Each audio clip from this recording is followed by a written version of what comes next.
Yeah, we did we're good? So I don't even remember how we started the last one. It's different than our thing, so. Welcome. Can you tell us who you are and what your shop is and what you're doing? Yeah, so... Get a little closer. All right. My name's Derek Coughlin. I own a company called Printpro Silkscreen in Massachusetts. Nice. Not too far from me. I'm in upstate New York. Okay, great. So we're both cold weather boys. Yeah, it's nice to be here in the warm on a day like today. Seriously. Home, right? So here we are in M&R. We wanted to talk to a couple of people who are bleed blue people and kind of get a little quick story about your M&R experience. So do you remember your introduction to M&R? Yeah, for sure. So I started printing in like 92, my kitchen table, like a lot of guys, and making a Kitchen table isn't quite the normal story. The kitchen table's really close to the oven. My original version of my M&R was a couple pieces of plywood from the Scott Fresner How to Print Shirts for Fun and Profit book. I don't know if you've seen that. I know that book. So there were plans in there. I built a press, started printing. Eventually got a manual and got an opportunity to buy a precision oval. I had one of those. $1,500, 6 color. It sounded like a garbage truck, right? Yeah. Anyway, I was able to print a lot of shirts with that, and but I always wanted a gauntlet. They were a little out of my price range. Yeah. They got one over here, the original. That was the same one I had. I got an S-type, an 8 color. Started printing on that, I want to say in 96. And I bought it used. It was totally beat up. Took it in, and I hired a guy. Rebuilt the whole thing, made it top notch, oversized some of the stroke cylinders, choppers, and started printing. And got rid of the oval immediately. And switched over to M&R. So Maggie kind of gave me a couple things. Louder? Oh, closer. Sorry. The problem is there's so much like noise in the room that we're trying to get like right up to it. All right. So Maggie said you're very involved in the music stuff. Yeah, sure. That's how I kind of got started. So what was you went from kitchen table to printing for bands? Well, no, it's sort of the other way around. So in high school, I was playing in bands, playing punk rock stuff, and into my early 20s, still doing it, and got a band together and started hitting the road. And we actually had to come to Long Beach, start a tour, 17 dates, and we needed shirts. And the punk rock ethos was the DIY. Yourself, right? Yeah. So I didn't even know it was called screen printing. Talked to this older guy that was in the scene, and he told me how to set up at his house. Yeah. Let me come over and use it to print my band shirts, which were horrible in hindsight.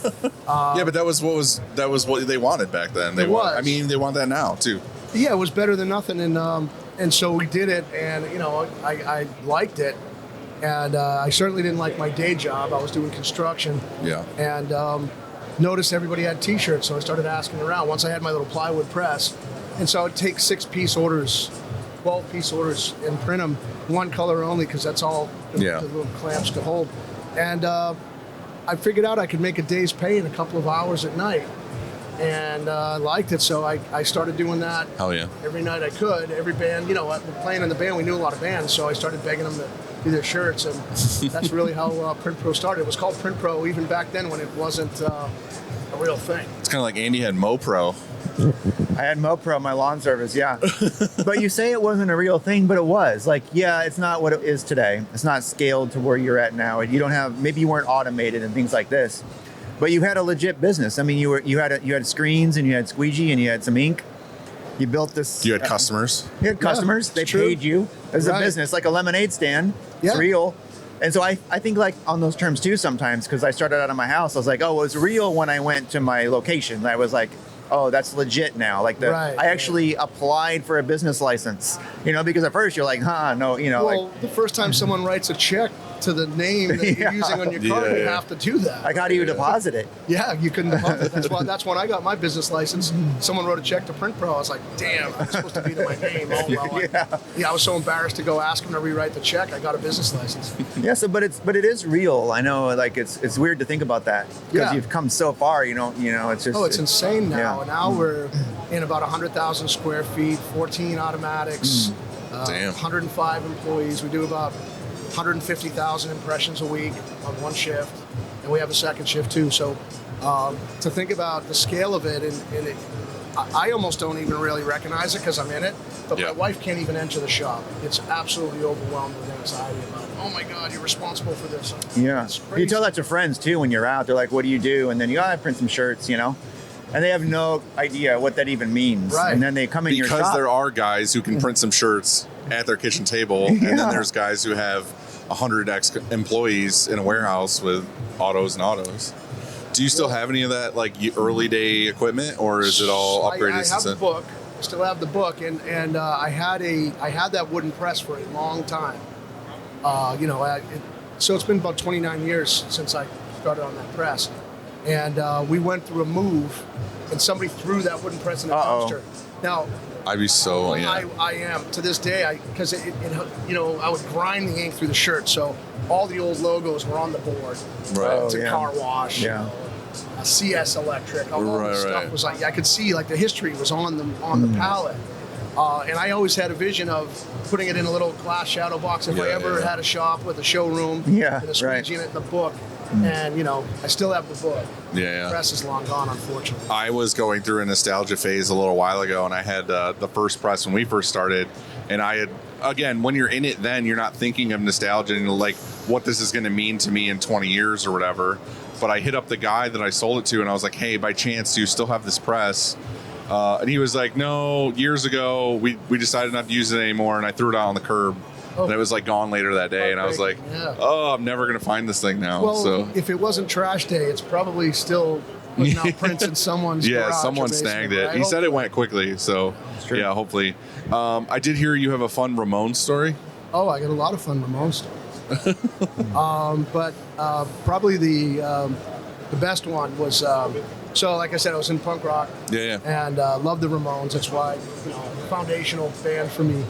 And I didn't have a job, and I was sitting around in my room, and I just thought, what would be great if I could meet the Ramones. So I called up Warner Brothers Records and said, hey, I'm writing a book. It was a total lie. I never wrote a book and just made up this lie that I was going to write a book about punk rock. Now, this was like 1989. So now there's a lot of books about punk rock and a lot of books about the Ramones. But back then, that type of thing didn't exist. There was really no internet. I don't even think there was an internet. Yeah. Anyway, so I called up their record label, and they gave me a management company. And the management company, so I'm just calling these people. And they're like, okay, well, tell you what, type up a list of questions and fax it over to us, and we'll get them to them. And I'm like, wow, that's crazy. So I went to the library and had to go to the card catalog, and look up anything about the Ramones, and I'm pulling up all these weird facts. Had my aunt, who knew how to type, go to the library and type it up for me, and then fax it from a Kinko's, because I didn't know anyone with a fax. Yeah. So then I followed up with the management company and said, hey, did you get my fax? They said, yeah, we're going to get them to him. I said, well, I was thinking about that. It'd be really bad coming from me directly. Yeah, I said, there's a lot of follow-up based on their replies. I feel like this could go back and forth a lot, and I know they're coming to the Massachusetts area, the Boston area. I'd love to meet them there. Well, let me get back to you. Call us tomorrow. Call back. They said, well, they can't meet you then. However, they're going to be in Portland, Maine the next night, and they can meet you then, so go on. So I'm like, oh my God, it's crazy. Went to the show, saw them in Massachusetts. Next day, drove up to Portland, Maine. And they told me, go knock on the backstage door, ask for Monty Melnick, who's their manager. Yeah. All these people I know a lot about now, but back then it was just weird. Yeah. Doon, doon, doon.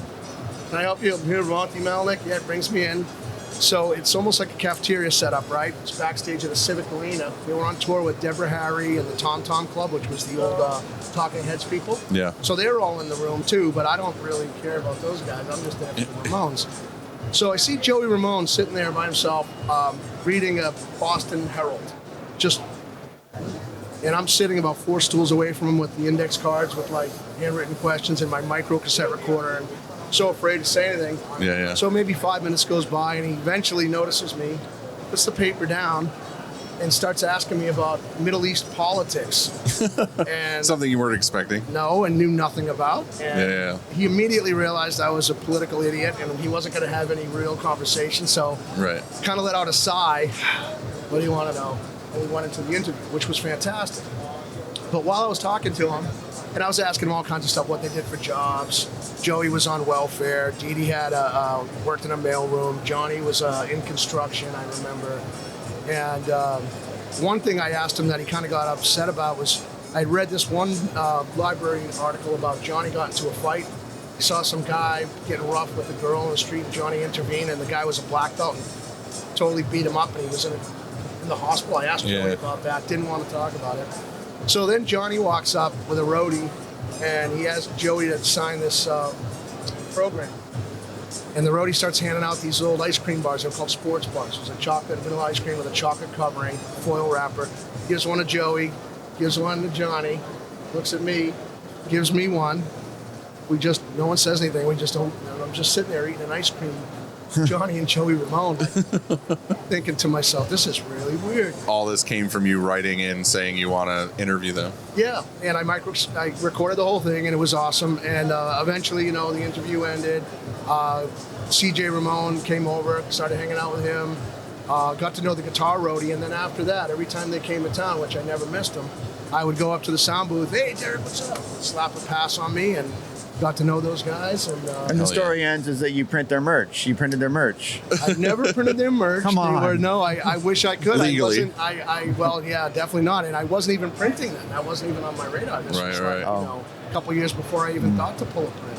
I thought you were going to say that you told them, hey, this was all a sham. I just wanted to hang out with you guys. Oh, I would never. I was, lived in fear of them finding that out. But in reality, I should have wrote the book because it was great. Yeah, it's a good story. And, I never did. I guess. But there's so many of them out there now. Yeah. But what I will tell you is this. So Joey Ramone, I didn't know anything about it. He had really severe OCD, and he would have to touch railings, and I'm asking him to sell me his sunglasses one time, not knowing that that was the most absurd thing. The guy would never give you his sunglasses. This is after I got to know him a bit, and I had a few beers and kept asking him to sell me the sunglasses until he got so mad he just got up and walked away.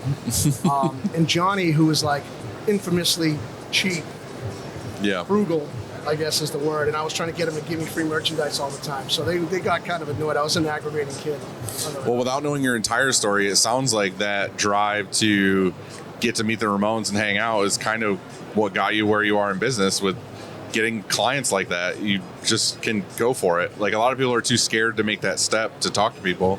Well, I was kind of just said, to screw find out. So my dad, who's a pretty stoic dude and who doesn't really talk about stuff like, hey, I'm proud of you, kid, attaboy type of thing. About 10 years ago, we were out at a family cookout, and he brought up that Ramones story out of nowhere. I was shocked. I never even knew he was paying attention to it. And it was one of his proudest moments that I pulled that off. How you had the balls to do that, kid, and you did it. Yeah, that's what I mean. So, I think you're right. That business acumen, which I didn't know that's what it was at the time, led me to keep taking chances and risks. You mentioned that you grew from this press you built to 100,000 square feet facility. And I'm imagining there's a lot of automation there. Yes. So what kind of automation do you have from M&R that helps you, day to day? You said there's 2 shifts. Yes. So, along the way, what did you add? How did you automate? Well, so now we have basically everything you see here on the showroom floor minus the Polaris, which we're figuring out a way to leverage that technology. So we've got digital squeegees. As far as automation specifically, though, eye images, eco rinses, You said eco rinses plural. 2.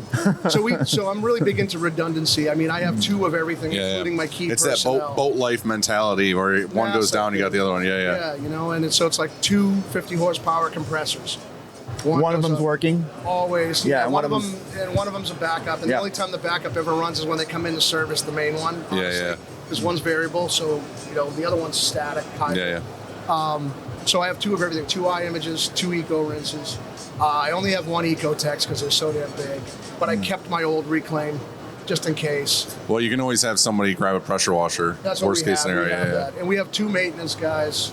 Literally 2 of everything. So Noah's Ark of screen. You mean full-time maintenance at your shop? Full-time. So working and maintaining all the dryers, presses, everything. Correct. 2 and repair full-time. work. Can you believe that? The building, there's always something. Well, so there's a facility manager also, who there's a lot of lights, there's a lot of bathrooms, there's 6 or 7 bathrooms. It's a big operation, and so we got to keep it safe, got to keep it clean. Over the years, I made every mistake you can make in this business 3 times at least before I would learn, and one of the big ones was keeping it clean. a nice, clean shop. We just talked about that with a couple people ago. Yeah. You It's know, really how important that is. Yeah. You can always tell the successful ones keep it clean. It's nice when people can come into your facility and you don't have to tell them watch out with your expensive slacks or whatever, you're going to get ink on it. Yep. We've done all that. I mean, I had the sloppiest shop you could ever have it. To go from where it was to where it is now, it was every incarnation. You know, when I had one automatic, and then I eventually had 2, and then 3, and then 4, and then 6, and then it went from 6 to 10 really quickly. Yeah. And Nice. Do you have any stories of why you're like, hell yeah, I'm glad I have M&R, why I stuck with this? Oh yeah, I can tell you. I'll never switch away from M&R, and it's really for one reason. It's the people at M&R.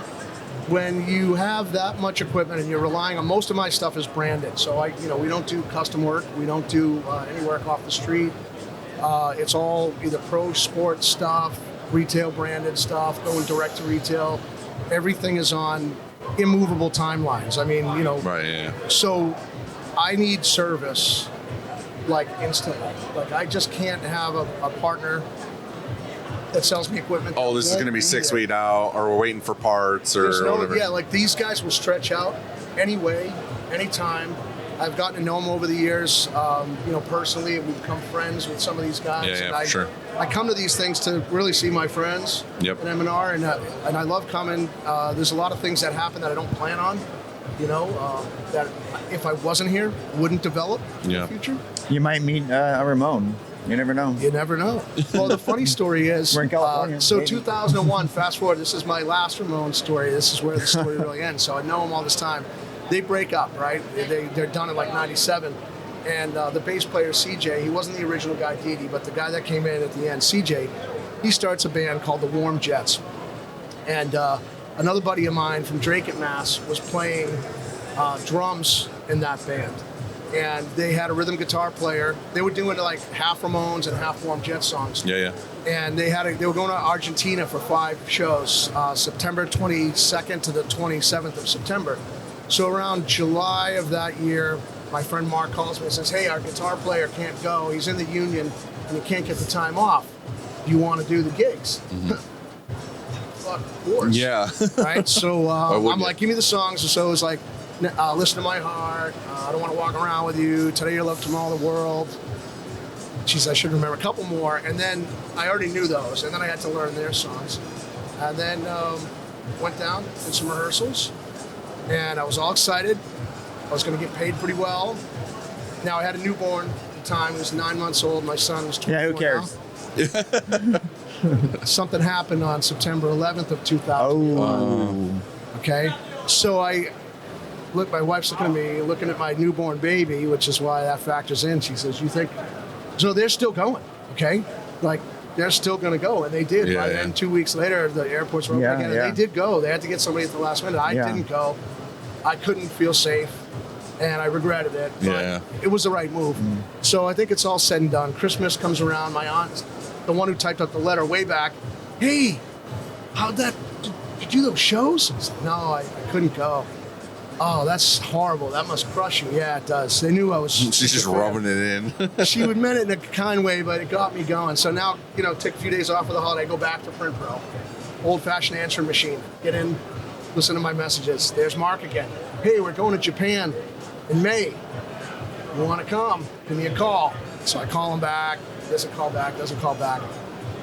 In that few days, they got somebody else that was going. Oh, And then that was no. Yeah, I was like crushed. Yeah, But I mean, all the things I've done. The worst musically part were is that you felt bad about not going to the one, and then you get a second chance, and then you miss the second chance too. So there'll never be a third, But Yeah. that's okay. I still play guitar every day. I still, Hell yeah. I got a recording studio in my shop, full-blown pro recording studio that we just use for personal use. Yeah, that's So awesome. Yeah, music's always been a part of the business. Even though we don't do music merch anymore, that's how it started. Well, it's part of you. Completely. Yeah. Yeah, Definitely. that's what got you into it. I think there's a lot of parallels between playing music and printing shirts. Oh, for sure. There's you've got to do it your own way. There's some established parts, but you do it your way. You make it yours, and you find a way. Well, it's because it's a part of you, and you don't ever want to give up on it. So you just keep going and going and going and going. Yeah, sure. Because this is a tough business. You guys know Yeah. better than anybody. I mean, you're in it too. Yep. You know, For it's real. crazy. Well, thanks for doing this, man. Appreciate you. It was awesome Meet you stories. guys. All right. Thank you very much, man. Yeah, no, great. Thank you.